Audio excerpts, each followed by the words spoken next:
Y claramente el dinero no garantiza tu felicidad, pero sí tu tranquilidad. Por lo tanto, yo no puedo buscar en el dinero la felicidad, pero sí puedo encontrar para lo que está hecho, que es la tranquilidad, que yo pueda construir mis sueños, porque hoy día es el medio de cambio que tenemos. O sea, no hay frase que me dé más pena que es cuando una persona dice, yo me hubiese encantado hacer tal y tal cosa. Hazlo.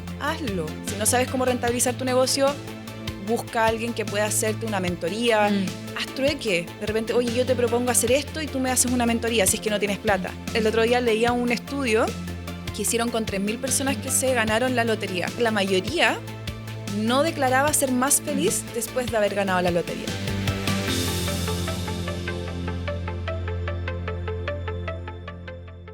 Hola, estamos en un nuevo capítulo de Confía en tu Poder y estoy muy contenta en el fondo que estamos partiendo esta nueva temporada. Yo sé que estuvimos ahí un poco ausentes, pero estuve ahí en los últimos detalles del libro que está próximamente a ser publicado. Estoy muy contenta, nerviosa, falta cada vez menos para que esté en sus manos. Y hoy tengo una tremenda invitada. Una mujer que se ha atrevido a hablar de plata en un mundo en que no muchos lo hacemos y a veces menos mujeres. Entonces estoy muy contenta de tener acá a la Romy Capetillo, que además es autora de Planeta y tiene 2 libros. Uno que es Del desorden al orden, que fue su primer libro, y el segundo que lo lanzó este año con No basta con ahorrar, hay que invertir. Así que bienvenida, Romy, qué rico tenerte acá. Gracias por invitarme, Ale. Me encanta estar acá también contigo hablando de este tema que a mí me gusta mucho. Sí, y bueno, ya has sido de las precursoras también. Sí, partí ya hace hartos años y me di cuenta que era un tema que a la gente le importaba, parece. Sí, a mí algo que me encanta es que tú lo vinculas mucho con tu experiencia y de cierta forma lo que a ti te pasó, tú lo transformaste y ha sido como el motor que hoy día te mueve los distintos contenidos, podcast, eventos, distintas cosas que estás impulsando, libros, las distintas cosas que estás impulsando. Entonces me encantaría saber, en el fondo, ¿cómo era la Romy y cuál era el estilo de vida de la Romy del que te tuviste de repente este despertar y dijiste, ¿sabes qué? Yo quiero empezar a dedicarme a impulsar la conciencia y la importancia de la administración de las finanzas personales, etcétera. Yo creo que me di cuenta en el camino, porque cuando yo comencé con mi cuenta no estaba enfocada a la educación financiera más doméstica, sino que estaba enfocada a la educación financiera desde el lado de las inversiones. Lo que pasa es que yo trabajo en el mundo de las inversiones desde el 2013, partí en compañías de seguro, después trabajé en el rubro inmobiliario y en paralelo atravesé una crisis financiera súper grande. Estuvimos muy endeudados con mi esposo, estuvimos a punto de perder nuestro departamento, endeudados 40 veces nuestros ingresos solo en deuda de consumo. Entonces, entre esos 2 caminos, por un lado sabía mucho del mercado financiero porque trabajaba en él, pero por otro lado en mis finanzas personales tenía la escoba, aprendí muchísimo y me di cuenta que cuando hablaba con los clientes que yo atendía, porque yo trabajaba en venta, y les explicaba lo que tenían que hacer para ordenarse, para después ser sujeto a crédito y comprar un departamento, que era lo que me dedicaba yo en ese tiempo, muchas personas no sabían bien cómo hacerlo, cómo puedo ahorrar, en dónde invertir, cuánto es lo que debería gastar, cuánto es lo que debería endeudarme. Y yo les explicaba en base a mi experiencia lo que yo iba aprendiendo y muchas personas me daban el feedback de que explicaba súper en simple, Romy, gracias, lo hiciste demasiado fácil, etc. Y como trabajaba con mi esposo, siempre hemos sido socios con mi esposo, él me empezó a decir que yo debería subir videos a YouTube explicando estos temas.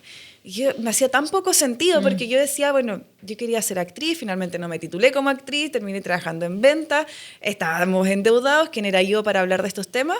Y me insistió y ahí subo el primer video a fines del 2019 sin tener mucha claridad ni estrategia. Hoy día hay muchos creadores que nacen con la estrategia definida, yo voy a hacer esto porque quiero conseguir esto y voy a monetizar de esta forma, pero en ese tiempo no existía ni se hablaba siquiera de lo que era una marca personal. Entonces lo fui descubriendo yo creo con el tiempo. Yo creo que fuiste como bien visionaria en ese sentido, fuiste como de las primeras, o sea, porque en el fondo antes las redes sociales eran como más de lifestyle, como videos, fotos, y tú fuiste, yo creo, de las primeras en empezar como a abordar un tema como desde tu expertise. Sí. Entonces ahí te quería preguntar, porque tú estabas en el fondo en este momento que estabas endeudada. ¿Cómo fue el punto y el síndrome, cómo superaste el síndrome del impostor a decir como, sabéis que quiero ayudar a otros, siendo que tal vez no estabas en tu mejor momento. Sí. Ya en el 2019 ya estábamos saliendo de las deudas, ya estábamos como, ya no teníamos el agua hasta el cuello, ya estábamos flotando un poquito. Y nos quedaban real las últimas deudas por pagar, en verdad. Entonces, cuando subo mi primer video, o sea, me sudaban las manos, ¿vale? Como era como, ojalá este video nadie lo vea, nadie lo comparta, nadie lo comente. Y mucho miedo del qué dirán, qué va a opinar la gente. Y te das cuenta que la gente, cada persona tiene su vida también. Como que tampoco es tan importante lo que opinen las personas. Y porque tampoco te definen. Y que también cada uno tiene que construir su camino. Entonces empecé a subir contenido, la gente tampoco entendía mucho, era como, ¿pero qué quieres lograr con esto? Y yo tampoco lo tenía muy claro, entonces era como todo un descubrimiento mutuo. Y después parte la pandemia y ahí hubo una oportunidad real, la gente estaba mucho más conectada, las cuentas empezaron a crecer, empezaron a nacer estos tipos lives donde tú conversabas con otras personas y así empecé a llegar a más público. Y me acuerdo perfecto un momento que marcó un antes y un después de mi cuenta, que fue cuando empecé a entender más o menos hacia dónde tenía que ir, que fue cuando yo cuento que había estado endeudada. Porque yo comencé subiendo contenido tipo inversión inmobiliaria, etapas de una compra inmobiliaria, el bono pie, qué son los fondos mutuos, como que empecé a subir ese tipo de contenido más técnico quizás. Y en un momento, en un podcast que me invitan como a mitad del año 2020, cuento que yo había estado súper endeudada y que había salido de las deudas, etcétera, y ahí mucha gente me escribió: Romy, yo estoy como tú hace 5 años, ¿cómo lo hiciste? ¿Qué tengo que hacer? Estoy desesperada, por favor, ayúdanos. Y ahí dije, wow, esto sí puede ser de ayuda a las personas. Claro. Y ahí empecé a transitar por este camino de contar un poco mi historia y mezclarlo con la educación financiera, hasta que a finales de ese primer año, ya llevaba 1 año creando contenido, me empiezan a pedir un curso. Esa fue la primera forma en que yo moneticé mi cuenta de Instagram. Claro, eso es igual súper interesante. ¿Cuánto tiempo estuviste, en el fondo, invirtiendo tiempo, energía, todo en Instagram antes de empezar a monetizarlo o rentabilizarlo? Yo creo que 1 año más o menos, porque a fines del primer año, o sea, a fines del 2020, me piden mi curso, un curso de gestión del dinero, que se llama Gestiona tus finanzas, aunque odies los números, y tuve 50 inscritos de una. Y fue como, wow, ¿qué es esto? ¿Por qué la gente está tan interesada? ¿Qué es lo que está pasando?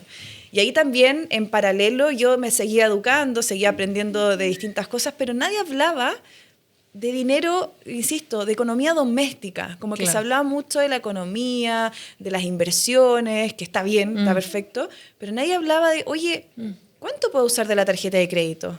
¿Cuántas tarjetas de crédito tengo que tener? ¿Cuánto es conveniente? ¿Cómo ganar más plata?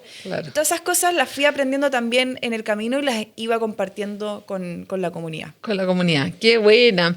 Oye, y una pregunta ya. Entonces, tú lo primero que hiciste para monetizar fue, en el fondo, el curso. ¿Cuál fue el segundo paso?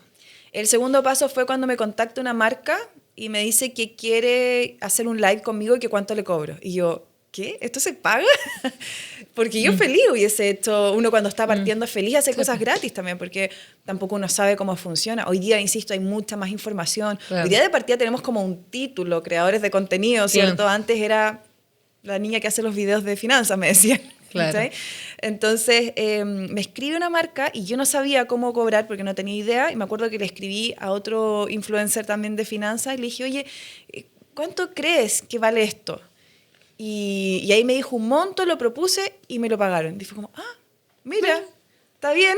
Y ahí fue la segunda forma de monetizar, que fue a través de colaborar con marcas. Con marcas. Y después, así como si tú pudieras ir diciendo como ya, primero fue entonces los cursos, después las colaboraciones con marcas. Después, vuelvo al rubro inmobiliario. Había salido un poco del rubro inmobiliario, había vuelto a una compañía de seguro. Ahí fui mamá por tercera vez de mi tercera hija pandémica y empiezo a volver al rubro inmobiliario a través de lanzamientos inmobiliarios que se hacen hasta el día de hoy, que era hacer clases y luego proponer, o sea, más que proponer, mostrar un proyecto inmobiliario a las personas que estuviera acorde a lo que hubiésemos visto en las clases, que fuera realmente una oportunidad, que tuviera descuentos, condiciones especiales, etc. Y esa también fue otra forma de monetizar. Y después también llega la noticia de mi libro, cuando me escribe Planeta para escribir el libro. Qué buena, qué buena. Qué bueno también eso, ver como el camino, porque a veces uno ve la punta del iceberg, pero claro, y uno piensa, no sabe cómo partió, el esfuerzo también, porque cuando lleváis un año invirtiendo, haciendo videos, que te preguntan, oye, ¿para qué estás haciendo esto? El no soltar la toalla. Y los distintos pasos también para las personas que estén interesadas también en crear contenido. Y ahí ya yendo a lo que nos convoca, para hablar, a mí realmente me pasa, el otro día estaba en la comida con unas amigas, y salió el tema de las deudas, de la tarjeta, que estaban pagando una tarjeta con otra tarjeta, y ahí yo me di cuenta que nunca habíamos tenido una conversación así en todos los años que éramos amigas, y yo no sabía el estado de la tarjeta de crédito de esta amiga mía. También para uno ver, no sé, y porque también las deudas vienen con una angustia y con una sensación también de soledad, de que no lo podéis contar, es como algo que uno lo esconde. O sea, no es solo la deuda y cómo salir de la deuda, es toda la vergüenza y otros sentimientos que bordean la deuda que al final te hacen que no lo converses. Entonces yo te quería preguntar, tú desde tu experiencia, ¿cuáles has visto que son las principales emociones que al final nos terminan, que hacen que este tema sea tan tabú? Yo creo que pasan varias cosas. Primero, culturalmente se ha instaurado hoy día cada vez menos, y espero que siga así, que ya deje de ser así en algún momento, que hablar de dinero es mala educación. Yo se lo escuché muchas veces cuando chica. En la mesa no se habla de dinero, hablar de dinero es mala educación. Y eso es súper como cultural de nosotros, de Latinoamérica. Si tú vas a Estados Unidos, es muy común que entre sus pares se pregunten cuánto ganas, cómo se cobra esto, que hablen de deudas, que hablen de inversiones. Los gringos, por ejemplo, eso es muy común que lo hagan, es parte como de su idiosincrasia. Nosotros es todo lo contrario. Porque si hablamos de plata, o somos mal educados, o entonces que materialista que es superficial, que no todo es dinero, el dinero no es lo más importante. Y el otro día leí una frase que me encantó, porque uno no puede comparar peras con manzanas, ¿cierto? Entonces, yo no puedo decir que el dinero no es importante porque es más importante el amor. Porque estoy comparando dos cosas que no tienen nada, o sea, son cosas distintas, es como decir, ¿qué es más importante, el brazo o la pierna? No es eso. El dinero es importante en el área en la que es importante. Y el amor es importante en el área que es importante, ¿cierto? Yo no puedo amar el dinero y el dinero no puede estar por sobre el valor de las personas, ¿verdad? Pero el dinero en el área que tiene que ser importante, que es mi calidad de vida, mis proyectos, mis sueños, etcétera, tiene que ser importante. Hay que darle esa importancia. Entonces, dicho esto, hay que hablar de dinero. Y por otro lado, a nosotras las mujeres nos cuesta más aún, porque si hablar de dinero es mala educación, o sea, las mujeres sí que no tenemos cabida en esa parte del dinero. Y también lo hablo porque de manera súper inconsciente nos restamos de eso. Primero porque tenemos súper como incorporado que ganamos menos que los hombres, que somos más caras para los créditos en la banca, que vivimos más y además tenemos más bajas pensiones, tenemos más lagunas del dinero que generamos, ¿verdad? Entonces, por otro lado, quedamos como que lo tenemos en nuestro inconsciente, que históricamente las finanzas ha sido terreno masculino. Entonces, ahí es donde uno tiene que hacer consciente esas cosas para empezar a derribar esas barreras. Y no es como una competencia entre hombre y mujer, sino que simplemente, bueno, soy mujer, revisa. Hablas de dinero, ganas más dinero que el año pasado, que los años anteriores. ¿Cómo lo vas a hacer para ganar más dinero? ¿Cuándo vas a invertir? ¿Cuándo vas a empezar a hablar de estos temas con tus amigas, como lo que tú mencionabas? Y hacerlo consciente para hacer el cambio finalmente, si solo podemos cambiar aquello que vemos. Así que... Pero es verdad lo que decís tú, o sea, los hombres conversan mucho más de plata. Yo lo veo con mi marido o alguien está entrando a una nueva pega, oye, ¿cuánto? En cambio, mujeres es como... es aún más difícil, yo siento. Es como... difícil, y de hecho, en la mayoría de las mujeres, no sé, más que en la mayoría, muchas mujeres les pasa que cuando hablan de plata tiene que ver con la gestión de la casa. Entonces, como son las que se encargan de la mercadería, de pagar las cuentas, lo cual está perfecto, pero cuando se habla de inversiones, eso sí queda para los hombres. A mí muchas mujeres me dicen, no sé, eso lo ve mi marido, no sé, eso lo ve mi papá. Como que delegamos esa responsabilidad de alguna forma, y insisto, esto tiene que ver de manera inconsciente, no es que nosotras queramos que otra persona lo haga por nosotras, es porque está instaurado en nuestra mente que las inversiones son masculinas. De hecho, el Banco Central hizo una encuesta a muchas personas, hombres y mujeres, y les preguntó si el Banco Central fuera una persona, ¿cómo sería? Y la mayoría respondió que era hombre, de terno y corbata y mayor. Entonces, eso es lo que nosotros tenemos en nuestra mente. Si tú cierras los ojos y yo te digo, imagínate la calle de Wall Street, puras empresas de inversiones, ¿a quién ves? Ves a un hombre con maletín, rápidamente, no es necesario como que darle más vuelta. Si tú ves los cargos de las empresas, en el área de ventas hay muchas mujeres, en el área de venta de finanzas. ¿Por qué? Porque tenemos habilidades blandas. Pero todos los cargos como más duros, está cargado más hacia los hombres. Entonces, ahí es donde yo siempre hago la invitación a las mujeres. Tienes que invertir. Pregúntale a tu papá, pregúntale a tu marido, está bien conversarlo, pero que haya una inversión a tu nombre. Es muy importante que aprendas eso. ¿Sabéis que eso tuvimos un capítulo con la Fran Bravo sobre, bueno, en el fondo eso, como finanzas en pareja. Y lo mismo, decía como muchas veces la mujer paga lo doméstico y el hombre paga el dividendo, y al final también el ver qué cosas están a qué nombre o a qué inviertes, qué cosas tienen, o sea, porque en el fondo, como si uno ya sabe que las jubilaciones, no sé si hay que contar mucho con la jubilación, la verdad es una pena, pero es el hecho de que estamos viviendo más y todo, en el fondo, en esta visión de cómo crear nuestro futuro, también cómo nos preparamos para la vejez o para una vida más larga también. Sí, de todas maneras, y insisto, no se trata de, hoy qué materialista la niña, hoy que ella está mirando a su marido como ay, ¿quién tiene más? No se trata de eso, se trata de simplemente entender que incluso, ¿qué pasa si ni siquiera se separan?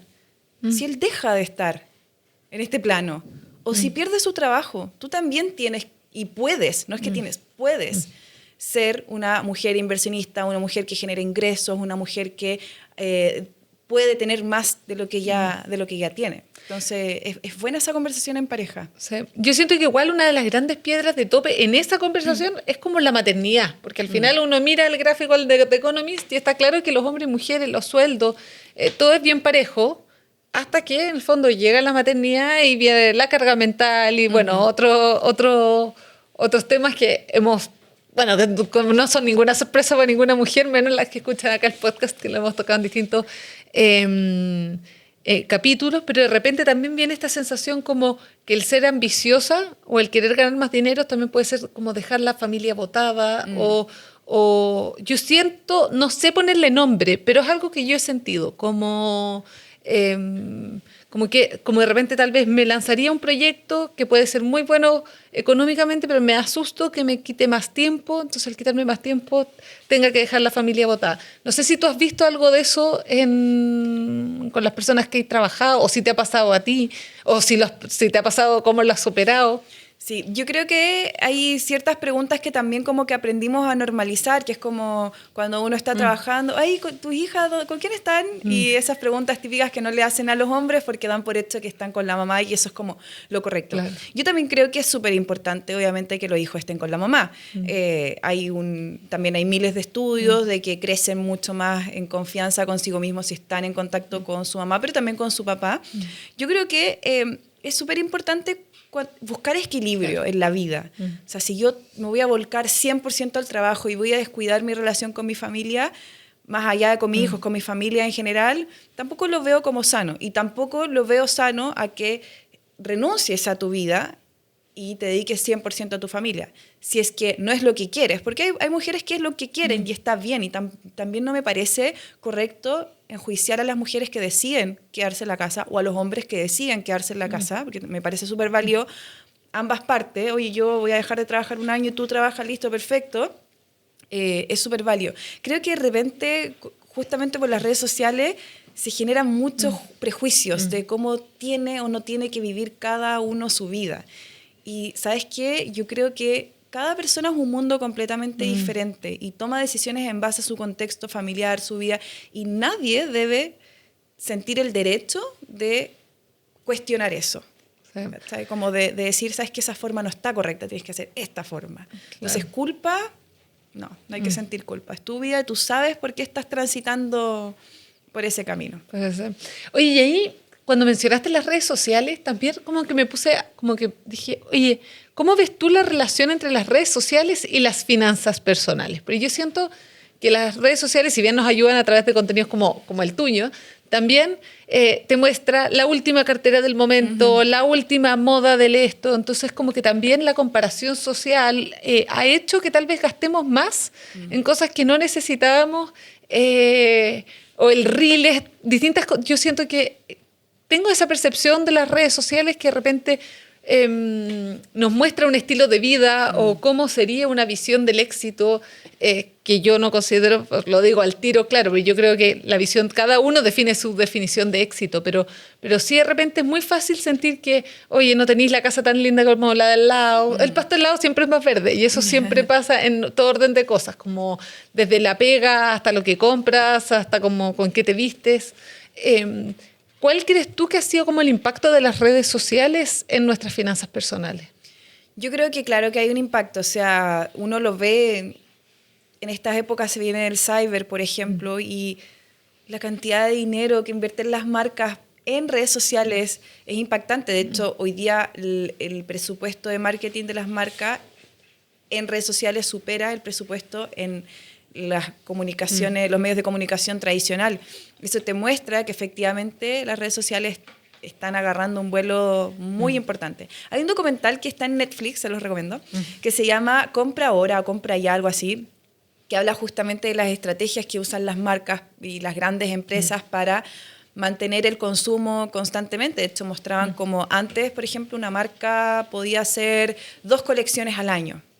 Ahora sacan, no sé, 3 veces más colecciones al año y tú no termina la última colección y ya te están poniendo la nueva colección. Y lo vemos con, no sé, con los celulares, por ejemplo. Claro. O sea, no terminas de pagar el celular y ya estás con la nueva versión que salió y la gente haciendo fila. Vemos que viene un cantante urbano a nuestro país y las entradas se agotan en 1 hora. Claro. Yo no estoy en contra del consumo, está perfecto que haya esparcimiento, está perfecto que compres esa ropa si te la quieres comprar, que vayas a salir a comer si es que quieres salir a comer.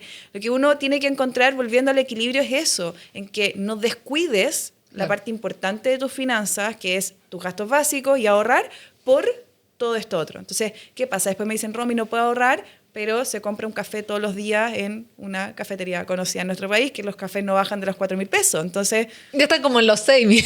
En los 6.000, yo no tomo café, pero te das cuenta, entonces es como, ¿realmente no puedes ahorrar? Claro. ¿O cómo estás gestionando tu dinero? Entonces yo creo que sí es un impacto para las personas caer en este loop de generarte la necesidad, porque eso es lo que hacen, Claro. te generan la necesidad de comprar, y uno dice, no, es que necesito tal celular. Y uno se busca argumentos para necesitar eso, pero por otro lado también veo que debido justamente a la conciencia que hay hoy día también del dinero y cómo gestionarlo, de a poco las personas, y no tan solo con el dinero, sino que con el consumo en sí, porque se sabe que la industria, por ejemplo, textil, tiene un impacto ambiental tremendo, entonces las personas están tratando también de compensar. Claro. De, bueno, no voy a comprar siempre en el retail, voy a ver si es que voy a la feria o a la ropa usada y me compro algo también. Y eso también, de alguna manera, ayuda a tu finanza. Sí, pues, de todas maneras. Y ahí viene una pregunta que a mí me encanta, como que le doy harta vuelta, que es, ¿cómo influye nuestra autoestima en la forma que administramos el dinero? En el fondo, si trabajamos nuestro amor propio, o sea, nuestra autoestima, ¿eso tiene un reflejo o no? Y antes de responder esta pregunta, quiero darle las gracias a nuestro auspiciador Aglaya, que le tenemos un regalito a la Romy. Ay, me encanta. Ese olor que está ahí Qué rico. Oliendo, sí, amo que Aglaya nos acompañe en esta aventura para reconectar con nosotras mismas y ir creando una vida que nos encante, ayudándonos a brillar, pero también desde el autocuidado, que eso es tan importante y a veces lo dejamos de lado. Así que cierre el paréntesis y volvemos ahí. Quiero que me cuentes, Romy, en el fondo, ¿cómo crees tú que es la relación entre la autoestima y cómo administramos nuestro dinero? Está súper relacionado porque, primero, si nosotros no nos sentimos merecedores del dinero, probablemente no lo vamos a recibir. De hecho, hay un libro que se llama Los secretos de la mente millonaria. Y el autor cuenta que en un momento, dentro de todas sus charlas que él hace, se le acerca un tipo y le dice esta frase: el dinero no es tan importante. Y él le dice: te apuesto que estás quebrado o estás con problemas económicos. Sí, estoy pasando por un momento. No, no estás pasando por un momento. Apuesto que siempre es así. Siempre pasas por momentos difíciles. Y le digo: bueno, sí, qué sé yo. Entonces el tipo explica, decía: si tú le dices a un amigo, en verdad no eres tan importante, ¿ese amigo va a estar contigo o va a decidir alejarse de ti? Obviamente va a decidir alejarse de ti. Si yo digo que el dinero no es tan importante, ¿voy a tener dinero en abundancia? Claro que no. ¿Por qué no es tan importante? Yo estoy declarando que en mi vida no es tan importante. Insisto, es importante en el área en la que es importante. Entonces, sí es importante que tengas el dinero suficiente para cubrir tus gastos básicos, para ahorrar, para disfrutar tu vida, porque yo siempre hablo de que el dinero no es un tema de plata, el dinero es un tema mucho más profundo. La gente no gana plata porque quiere ganar plata tan solo. La gente quiere ganar más dinero o quiere ahorrar o quiere invertir porque hay algo mucho más profundo, porque quiere cumplir su sueño de conocer Europa, porque quiere pagarle la educación a sus hijas porque ella nunca pudo estudiar, porque quiere por fin poner un negocio que la haga trabajar en lo que más ama, porque vio a sus papás jubilar y ya no quiere jubilar así, quiere tener una mejor jubilación. Eso es lo que está detrás de la gente que busca ganar más plata e invertir y ahorrar su dinero. No es el dinero. De hecho, el otro día leía un estudio que hicieron con 3.000 personas que se ganaron la lotería y que decía que la mayoría no declaraba ser más feliz después de haber ganado la lotería. De hecho, muchos se sentían más felices antes de haber ganado la lotería. Y eso, bueno, habla mucho de que sentían satisfacción, tranquilidad, pero no felicidad. Y claramente el dinero no garantiza tu felicidad, pero sí tu tranquilidad. Por lo tanto, yo no puedo buscar en el dinero la felicidad, pero sí puedo encontrar para lo que está hecho, que es la tranquilidad, que yo pueda construir mi sueño, porque hoy día es el medio de cambio que tenemos. Mañana, antes era el trueque, mañana no sabemos lo que puede hacer, hoy día es el dinero. La felicidad la tengo que buscar en donde está la felicidad, en los momentos, en las relaciones. Está súper comprobado que está ahí. Entonces, darle la importancia en donde tiene que ser importante, no en las otras áreas. Yo creo que eso es súper importante porque yo creo que bueno, es el mismo estudio. En el fondo, hasta cierto nivel de ingreso, claro, más dinero te cambia porque te puedes acceder a salud, a educación, pero pasado cierto nivel de ingreso ya es marginal, o sea, no te afecta en la supervivencia, de cierta forma. Porque claro, cuando tú no tienes que comer, claro que el dinero tiene...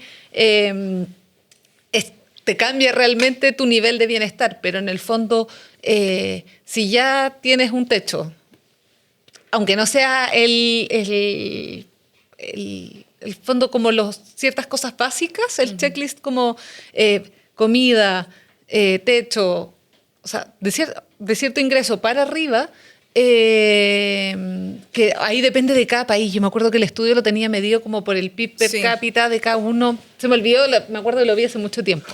Pero ahí me llamó la atención eso, porque en el fondo es como uno cree que la felicidad, que más plata te va a dar más felicidad, y no está correlacionado como uno tiende a pensar o creer, o según lo que como que yo siento que es como un pensamiento de la sociedad. Se me encanta lo que comentas. Y me llevó a pensar otra cosa, y es, muchas veces, bueno, yo hablo con distintas personas y todo por el tema del propósito. Y muchas personas es como, ya, mi propósito es esto, pero esto, ¿cómo voy a ganar plata? O como si hubiese como un antagonismo entre lo que tú quieres hacer y cómo vas a ganar dinero, o la percepción de que tú vas a ganar dinero solo en ciertos trabajos o ciertos rubros que tal vez no es lo que te apasiona. Realmente es como una creencia o es una conversación a la que siempre de alguna u otra forma, haciendo 3 preguntas, llego como a ese dilema. Y a mí me encantó lo que estabas diciendo tú de el dinero y dejar cada cosa y que en el fondo está bien querer ganar más dinero porque eso te ayuda a poder hacer lo que tú quieres hacer. ¿Qué le dirías tú a estas personas? Me encantaría que si estuvieras tú en esa conversación cuando te dicen, bueno, es que yo amo esto, pero en el fondo tengo una familia, tal vez lo que me gusta no es muy monetariamente rentable o no sé cómo rentabilizarlo en un principio. Yo creo que hay que hacer. Hay que hacer, de repente nos quedamos, y sobre todo las mujeres, Si hay algo que tenemos que aprender de los hombres, que el otro día lo escuché y me encantó, es salir rápido a la rotonda. Los hombres salen rápido a la rotonda. Me encantó eso, porque sí, nosotras nos quedamos dando vueltas un poquito más. Es como, uy, me miró así, ¿por qué me habrá mirado así? No sé, y la otra persona quizás está en otra cosa. Entonces, muchas veces nos quedamos en las ideas, en el que quiero hacer esto, que sueño hacer esto, o no tan solo eso, si me hubiese encantado hacer tal cosa. O sea, no hay frase que me dé más pena que es cuando una persona dice, yo me hubiese encantado hacer tal y tal cosa. Hazlo. No te quedes en el, lo hubiese hecho, es que cuando pase tal cosa lo voy a hacer. No, hazlo ahora. Y yo siempre pongo el ejemplo de, porque las mujeres también somos súper buenas para decretar, para manifestar, ¿verdad? Y si yo decreto y manifiesto que me voy a ganar el loto y yo me visualizo ganando el loto y yo sé la ropa que voy a usar cuando me gane el loto y me pasen el premio y yo sé con quién me voy a ir de viaje cuando me gane el loto y que voy a pagar esto y esto y esto, otro, y no juego el loto, amiga, no te vas a ganar el loto. Ya no va a pasar. Eso, ¿sabes qué? Pero heavy, a mí siempre me pasa, es como, no, es que estoy manifestando esto, estoy visualizando. Ya, ¿y qué estás haciendo? Como que en el fondo yo soy una fiel creyente en la manifestación, pero con la acción. Porque en el fondo, si no, ¿cómo lo vas a lograr? Como... Exacto. Sabes que en la Biblia hay un versículo que yo amo, no soy católica ni nada, pero me encanta este versículo y siempre lo refuerzo en mí. La fe sin obra es muerta. Me encanta. Puedo tener mucha fe. Puedo tener mucha fe, pero si no hago nada, si no obro por eso, es muerta. Entonces, hagan. Y aunque estén haciendo el ridículo, o sea, siempre que salimos de nuestra zona de confort, estamos aprendiendo. Y mientras yo me quede ahí en el que el cuándo, en el que yo hubiese hecho, no estamos aprendiendo. Estamos quedándonos en nuestra zona de confort. Entonces, si no sabes cómo rentabilizar tu negocio, busca a alguien que pueda hacerte una mentoría, haz trueque, de repente, oye, yo te propongo hacer esto y tú me haces una mentoría si es que no tienes plata. No siempre todo se puede conseguir con dinero tan solo, hay muchas formas de crecer. Si ya estás rentabilizando de alguna forma, prueba otra alternativa si es que esa no te está funcionando. Hoy día tenemos muchas herramientas que nos permiten tener crecimiento en redes sociales, en la tecnología, entonces también hay que aprovecharla. Yo creo que diste en el clavo y me encantó. O sea, amo que la conversación nos haya tirado para acá para hablar de la manifestación, porque en el fondo hay mucha gente también que le tiene como sangre en el ojo. Y dice, oye, y para mí por lo menos el visualizar, el creer, el imaginarme ha sido muy claro o muy bueno para también saber qué pasos son los que tengo que dar. En el fondo, el sentirme como, digo, ya, yo quiero sentirme de tal forma, entonces estos son los pasos que yo tengo que hacer. Y en el fondo la idea es que eso te lleve a la acción. Pero en el fondo, si tú visualizas, no sé, 10 minutos, haces y después sigues actuando igual que antes, igual vas a tener los mismos resultados que antes. Como que en el fondo estoy muy de acuerdo en eso, que es la acción. Sí. La acción. Y eso también tiene que ver con el dinero, porque muchas veces probar distintas alternativas es una inversión, es un riesgo o puede ser un gasto. Pero yo lo relaciono, por ejemplo, aquí, no sé, cuando yo me lancé a hacer el podcast. Yo recién la 3ª temporada tuve auspiciadores. Justo estábamos conversando de eso antes de cámara. Pero en el fondo, de repente, cuando tú quieres algo, tienes que apostar por ti. Claro. Y para apostar por ti, necesitas plata también. Necesitas energía, equipo o personas. Yo partí con mi celular y con un micrófono, pero igual el micrófono costaba, no sé, 100 lucas, que me lo compré en Mercado Libre. Necesitas tiempo para editar y distintas cosas. Entonces, en el fondo, ¿cómo tú ves, cómo tú distingues si es una inversión, si es un gasto, cuando implica en proyectos, implica en tu persona? Cuando es inversión, básicamente es cuando ese dinero que tú vas a depositar, estamos hablando no inversión de instrumentos de inversión propiamente tal como acciones, fondos mutuos, etc. No, en este caso, por ejemplo, voy a invertir en un micrófono. Cuando ese gasto, desembolsar ese monto de dinero, te va a retribuir en algo. Eso se puede considerar una inversión. Por ejemplo, yo voy a estudiar voy a sacar, no sé, mi posgrado, para que con eso va a aumentar mis ingresos mensuales.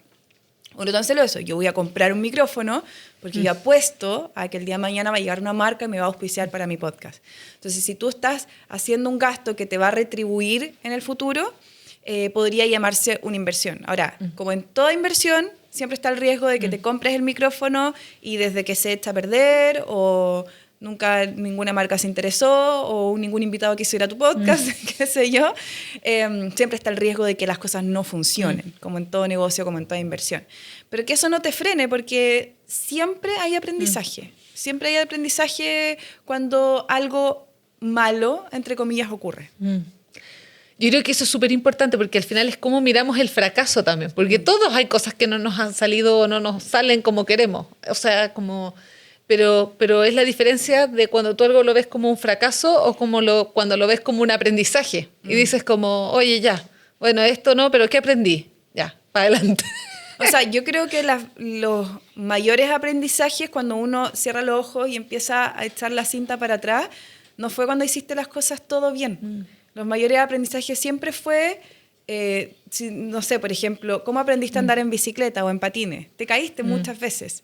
Después de grande, ¿cómo aprendiste a ser buena amiga? Porque quizás fuiste mala amiga. Y así aprendiste a ser buena amiga. Y así es como uno se va dando cuenta que con el tiempo los mayores aprendizajes fueron desde un momento difícil, desde un fracaso, entre comillas, desde ese error. Bueno, dicen que la diferencia entre el error y el fracaso es que en el error no hay aprendizaje y en el fracaso sí lo hay.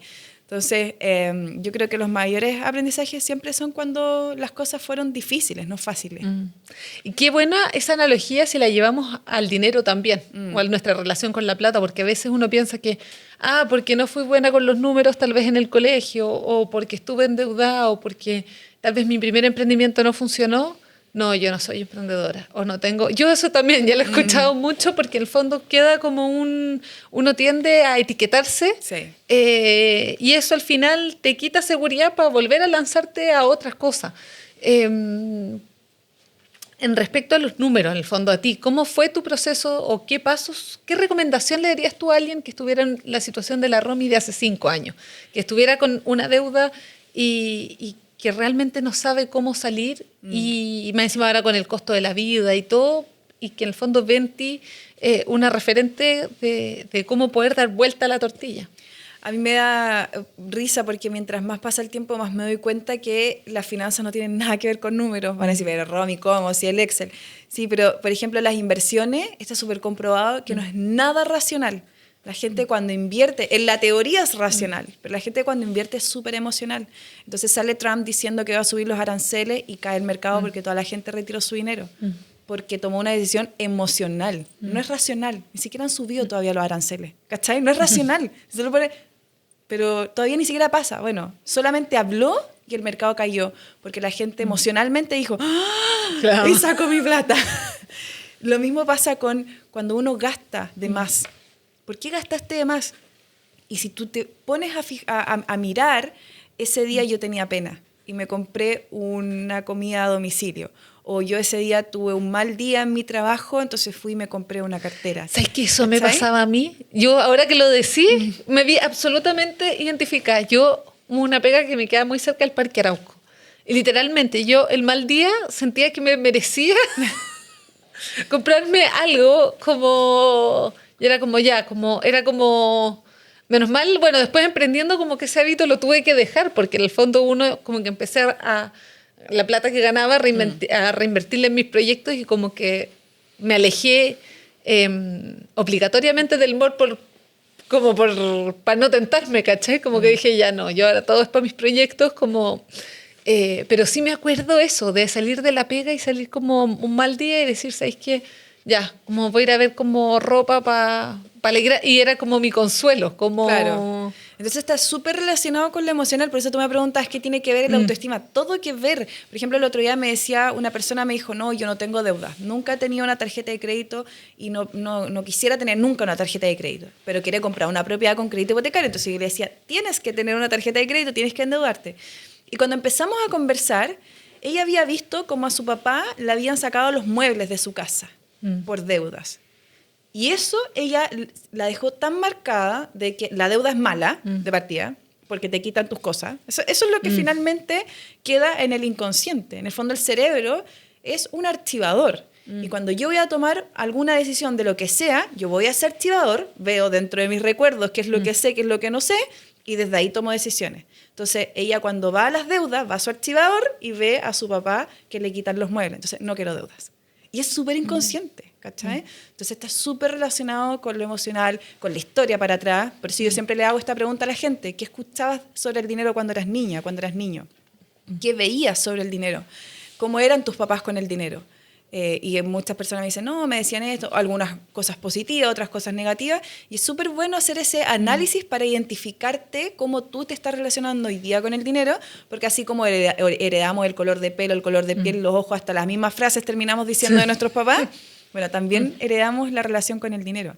Y si yo puedo ser consciente, si es que heredé algo negativo, que nuestros papás también lo heredaron de manera inconsciente, bueno, tienes la oportunidad de cambiarlo. De cambiarlo. Y ahí, si tú te das cuenta, por ejemplo, alguien está escuchando y dice, oye, yo no tengo una buena relación con el dinero, no tengo una sana, porque tal vez, no sé, mis papás gastaban mucho, o al revés, tal vez mis papás eran muy apretados porque venían de una situación económica, bueno, del país, etc. ¿Qué recomendación le darías a una persona para... Oh. Bueno, no, oye, pero es que no sé si vieron en la cámara, ahí conocieron a mi hijo, que hoy día no fue al colegio y nos acompañó en este capítulo y no encontré nada mejor que pasearse al frente de la cama, mi precioso. Bueno, ¿viste? Ya ahí, ahora es parte, yo le dije que hoy día iba a ser parte del equipo de Confía en tu Poder, así que ahí ya lo conocieron. Sí, pues que se le hace largo. Pero bueno, pero nosotros lo estamos pasando bien. Entonces, eso, te quería preguntar, ¿qué recomendación le darías tú a alguien que el fondo ve que para arriba no habían tal vez la mejor relación con el dinero, tal vez ella o él que me esté escuchando tiene la mejor relación con el dinero? ¿Qué paso a paso podría hacer para ir mejorando? ¿O qué preguntas tendría que hacerse para ver si efectivamente cómo es su relación con el dinero actualmente? Sí, lo primero es eso, es como identificar cómo era la relación con el dinero cuando era pequeña, qué era lo que veía, si se hablaba o no se hablaba, se derrochaba dinero, se invertía el dinero, quién era el proveedor de la familia, el papá, la mamá, los dos. Todas esas cosas es importante empezar a revisarlas y luego revísate tú, porque en la psicología se dice que nosotros repetimos patrones por igualdad o por oposición. Entonces, si mi papá era un derrochador, yo voy a ser una derrochadora, o todo lo contrario. Voy a ahorrar cada peso que entre en mi cuenta porque yo vi cómo mi papá derrochaba dinero, ¿cierto? Y ahí es donde uno tiene que sanar, perdonar siempre a los papás, y empezar a construir tu propia relación con el dinero.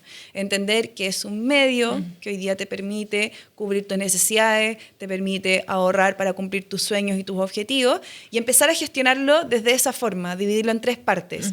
Por una parte, tus gastos básicos, tus necesidades básicas, que es vivir bajo un techo, comer, pagar luz, agua, gas, etcétera. Y por otro lado, tus gastos personales, porque también necesitas momentos de salir con amigas, de comprarte algo, de pasarla bien, de tomar algún taller, de irte al gimnasio, lo que sea. Y por otro lado, preocuparte de tu futuro. Y para eso está el ahorro y la inversión. Tenemos que preocuparnos de nuestro futuro y nos cuesta mucho ver ese beneficio a futuro. De hecho, hay un estudio que se hizo en alguna parte del mundo, no recuerdo, que le hacían preguntas a distintas personas y cuando les preguntaban sobre ellos se encendía la luz del lado derecho, por ejemplo. Cuando les preguntaban por terceras personas, se encendía la luz del lado izquierdo. Y cuando les preguntaban sobre ellos, pero en el futuro, se encendía la luz del lado izquierdo.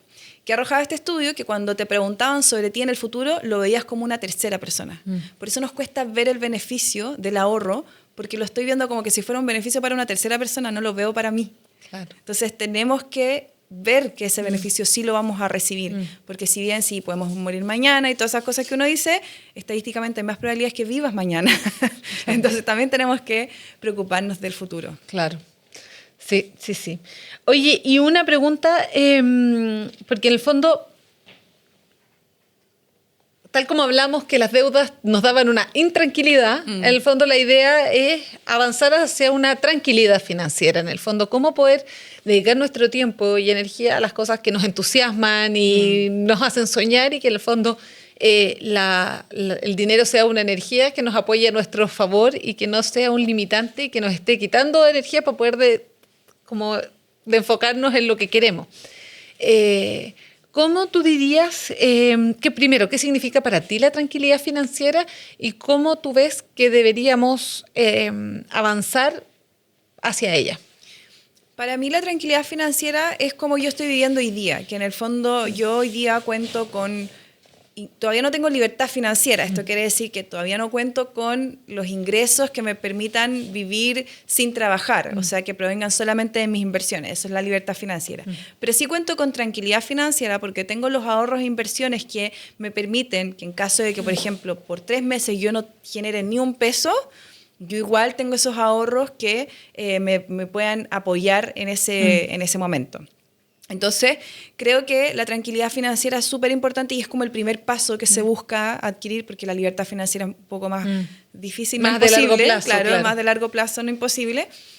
Y es importante tenerla, porque cuando uno tiene ahorros, tiene inversiones, cuenta con tranquilidad financiera, te vas a sentir mucho más en confianza, a decir, ¿sabes qué? Este trabajo no me gusta, voy a renunciar y me voy a mover a este otro lugar que este sí me gusta, o este es el lugar donde yo quiero trabajar, porque tengo mis ahorros donde puedo estar un mes sin trabajar y me sostengo igual, ¿cierto? Tengo la posibilidad de hacer... Hay gente que no puede, porque no tiene ni siquiera para llegar a fin de mes. Entonces dice, no puedo darme el lujo de renunciar a mi trabajo. Y de hecho no tengo uno, tengo 2, ¿cierto? Entonces creo que eso es súper importante porque por eso también se vive súper angustiado de no poder llegar a fin de mes, etcétera, porque hay, o quizás no hay educación de cómo gestionarlo o no hay educación de cómo ahorrarlo. También siempre se cree que el ahorro es para grandes sumas de dinero y las inversiones también. Hoy día puedes partir desde 1.000 pesos. Yo estoy segura que una persona que genera ingresos y que no está sobreendeudado puede ahorrar 1.000 pesos a la semana. Estoy segura que sí puede. Entonces hay que empezar a trabajar este músculo de primero dejar de creer en el no puedo, o no gano lo suficiente, no sé qué. Si sientes que no ganas lo suficiente, ¿cómo ganar más? ¿Cierto? Y empezar a entrenar este músculo del ahorro. El ahorro es muy importante para conseguir la tranquilidad financiera. Y parte con lo que puedas. Replícalo todos los meses y ojalá que vaya en aumento con el tiempo. Sí. Y lo que tú dices también a mí me hace mucho sentido, porque me pasó, por ejemplo, estudiando comercial, que en teoría uno aprende, tenés no sé cuántos ramos de finanzas y todo. Yo cuando entré a trabajar a un banco, bueno, me acuerdo de que yo vi que mi jefe metía la plata como a depositar, estaba siempre pendiente de cuánto estaba el depósito a plazo, cuánto estaban los fondos mutuos. Yo lo miré como, no me acuerdo, estábamos en una conversación, me dijo, pero Ale, ¿tú qué hacís con, no sé? Y yo tenía mi plata, porque yo ahorraba, yo era como que veían que yo era ahorradora, pero mi plata yo la tenía en la cuenta corriente. Entonces al final estaba perdiendo, por lo menos, no sé, la inflación, bueno, en ese minuto, gracias a Dios, no había tanta inflación, pero en el fondo, desde ese día, como que tomé el hábito, aunque sea un depósito a plazo corto, pero en el fondo, antes a mí me daba tranquilidad meterme al banco y ver como un número, ojalá lo más grande posible. Y después dije, en verdad no, porque tengo que, si es que tengo, o sea, si estoy ahorrando plata, pero la tengo en la cuenta corriente, en verdad estoy perdiendo plata, porque Total. no estoy ganando el interés que podría estar ganando o estoy perdiendo la inflación. Entonces, ¿qué pequeños consejos tú podrías dar a personas que hoy día que tal vez tengan un poco de plata ahorrada, pero la estén ahorrando mal, como fue mi caso hace unos años? Sí, bueno, lo primero es contarles que el banco con ese dinero, el banco lo invierte y no te da ni uno mientras tú lo tienes ahí en la cuenta corriente. Yo creo que el primer paso es el depósito a plazo. O sea, si te da mucho, mucho miedo, yo entiendo que dé miedo porque es una zona desconocida, porque uno cree que hay que estar mirando gráficos y cosas y no, la verdad es que no están así. Pero si te da mucho miedo, depósito a plazo, siempre. En tu banco, todos los bancos tienen depósito a plazo y lo dejas en un tiempo en que tú sabes que puedes esperar porque tiene que cumplirse ese plazo para que te entreguen el interés. Y en paralelo, estudiar, entender cómo funcionan. Y cuando yo sé que digo estudiar, suena como, oh, tengo que dedicarle mucho tiempo. No, pero anda a poco entendiendo, después del depósito a plazo, fondos mutuos. ¿Qué son? ¿Cómo funcionan? También tu banco tiene la posibilidad de ofrecerte fondos mutuos. Parte por el menos riesgoso, que te dé un 3% al año, pero que te dé algo.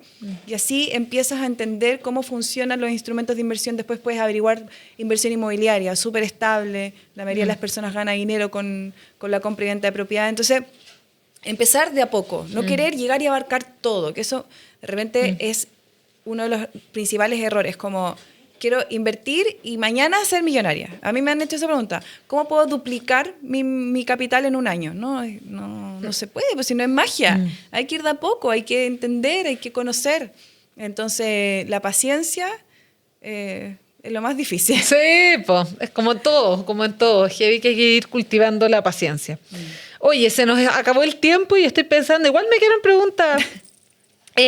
Y para terminar, me gustaría, bueno, la última que tengo, si hoy alguien quisiera mejorar su realidad financiera pero no sabe por dónde partir, ¿qué le dirías? Lo primero es conocer su situación financiera, porque es impresionante la cantidad de personas que no sabe cuánto gana, y tú me decís, ya, pero Romy, no sabe cuánto gana. Sabe lo que le llega al banco, pero no sabe cuánto gana en el bruto, o en si tiene más de un ingreso, o si gana comisión, peor aún. Entonces, ¿cuánto gana? ¿Cuánto gasta? También, en general la gente tiene una estimación de cuánto gasta y siempre va a ser más de lo que estimamos. Generalmente va a ser un poco más. Los gastos diarios, de repente se pierde mucho el control, porque si yo te pregunto cuánto pagaste en dividendo, o en arriendo, o en el colegio de tu hijo, o en mercadería, o en la cuota del auto, todo eso más o menos lo sabes. Pero si yo te pregunto cuánto gastaste en propina el mes pasado, o cuánto gastaste en café el mes pasado, en chocolate, o en estacionamiento, probablemente me digas, Romy, no tengo idea.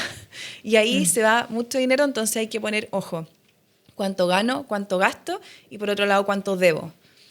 ¿A quién le debes? ¿Cuánto debes en total? ¿Cuánto pagas mensual en esas deudas? Porque con esa información yo voy a poder ir tomando decisiones y ajustando mi situación financiera acorde a lo que realmente me conviene. Las decisiones financieras son personales, entonces es súper importante conocer los tres cuántos. ¿Cuánto gano? ¿Cuánto gasto? ¿Cuánto debo? Ahí nos quedamos ahí. Con la tarea para la casa. Con la tarea para la casa. Que es verdad, que uno no lo hace... O sea, uno tiene un estimado, pero claro, yo, por ejemplo, el número exacto de cuánto gasto en café no lo he sacado y creo que, no sé si me conviene sacarlo, pero lo tengo que sacar. Pero ¿sabes qué? Solo para acotar, conocer tu número no es sinónimo de entonces no voy a tomar más café. El hecho de conocer tu número te da la posibilidad de primero ver si es que puedes o no puedes gastarlo. Y si puedes, bueno, si no puedes no se gasta, ¿ya? Claro. Y si puedes, decidir quiero o no quiero. Porque de repente me ha pasado y dice, uy, me di cuenta que estoy gastando, no sé, 400.000 pesos al año en café. Y puedo, pero no quiero. Prefiero o ahorrarlos para mis vacaciones. Entonces, eso es lo... A mí me pasó eso con el TAC.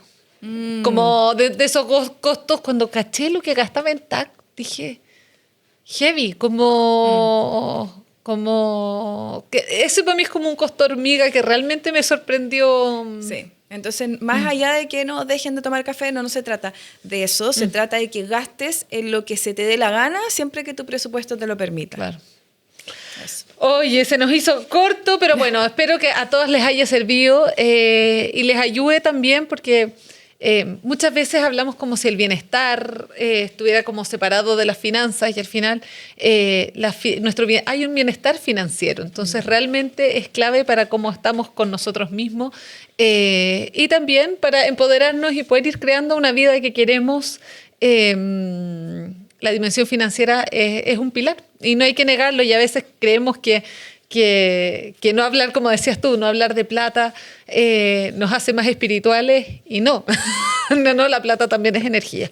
Así que nos vemos en el próximo capítulo. Si no sigues aún el podcast, pon ahí seguir. Si te gustó, puedes comentarnos qué es lo que te gustó, qué más otros temas te gustaría que habláramos sobre dinero, plata, mentalidad, bienestar. Y, ¿qué se me puede ir?